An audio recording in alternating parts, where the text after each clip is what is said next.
Hello again, everyone. So the last lesson, we got acquainted with the grid layout. Also talked a little bit about grid structure. So in this lesson, we will start coding and see what we can make happen when we practice it. So let's get started. Now, I already created an HTML and CSS files. So I created a container, just like we did in Flexbox, an HTML file. And because we'll talk about different features for different containers and items, just like we did in Flexbox, in the grid. So I also added boxes in a container, and I write inside 1, 2, 3, and 4, etc. I created 9 boxes in total. Okay, so that's the CSS side. I gave border and padding values for container. I also gave background color for boxes. And I gave the same color for all of them. So let's have a look at what we're doing. Yeah, so since the boxes are all the same color, it looks like one single box.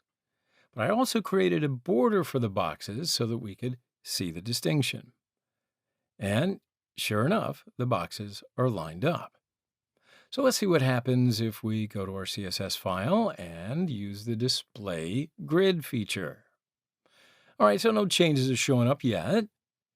When we say only display grid, the block did not affect the view. So we'll need to add other features here. So I want to create columns first. So for this, let's use the grid template columns feature. And I'll make 100 pixels and 200 pixels as values here.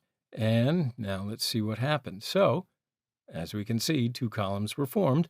First column is 100 pixels wide. Second column is 200 pixels. So what if I add 300 pixels of new data to this feature? A new 300 pixel wide column has been added. So yeah, we've created columns with this feature. Well, what do we do if we want to create some rows? Here we can use the grid template rows feature. So I'll make the values 100 pixels for the first row, then 200 pixels, and then 300 pixels. So when we look at the changes, our lines are formed according to the values that we gave. So write the grid template feature that we will use these two features at the same time.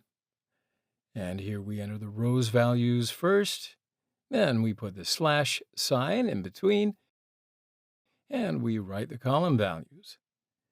Now there's no change when we delete the grid template rows and columns features. We said that the grid allows for two-dimensional changes. Now, if we enlarge or shrink our screen, there's no change on our page. But we want to see our page responsive, yes? So to do this, let's first use percentage expressions and take a look at that. For instance, I'll just give 25% to all the values. Now when we look at when we enlarge and shrink our screen, sure enough, it is responsive to our page. At this point, I'm going to want to talk about the FR unit that comes with CSS Grid. FR is a flexible unit that allows us to define usable space. So for now, I will use 1 FR for columns, and I'll look, and sure enough, we have equal and responsive columns. So what happens if I say 3 FR for the second column here? It is 3 times bigger than the other columns. So I'll enlarge the screen and shrink, and as you can see, it grows and shrinks at the same rate in the boxes. So this way we can easily manage the usable space just by using the FR unit. So let's say that there are repeating parts and column values. So 3 columns of 1 FR here again. So instead of writing 1 FR 1 by 1 here, by typing repeat and we open brackets, how many times we repeat, we write it, and we put a comma and write the recurring value, we are looking at this. If we write 4, we have 4 equal columns. So now let's say I want some space between the boxes.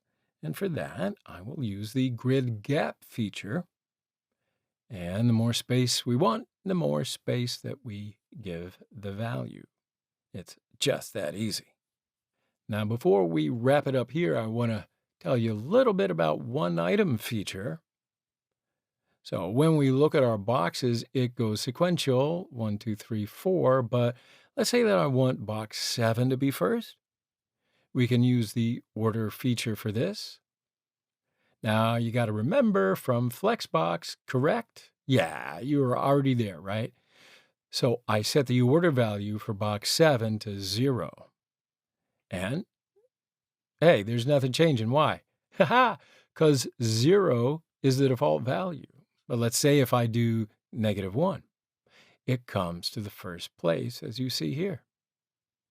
So by using the order feature, we can obtain the order that we want. All right, my friends. Yeah, sure enough. That, I think, is enough for right now. Wraps it up for me anyway. So today we talked about the grid features. And in our next lesson, we're going to continue with some new features. All right. So goodbye for now. I'll see you next time.